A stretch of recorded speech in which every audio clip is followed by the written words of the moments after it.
uimahallilla. Äiti, voidaanko mennä vielä huomennakin taas uimaan? Joo. Joo. Mennäänkö sinne spaan?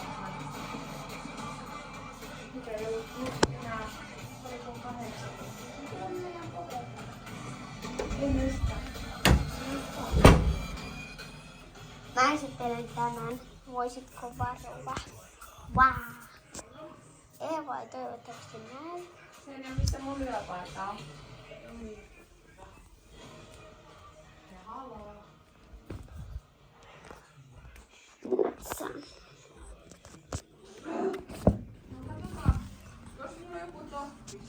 Tää on uimahalli hotelli. Tänne uima. Ruokailu aamupala. Niin. No uimas. Vitsi.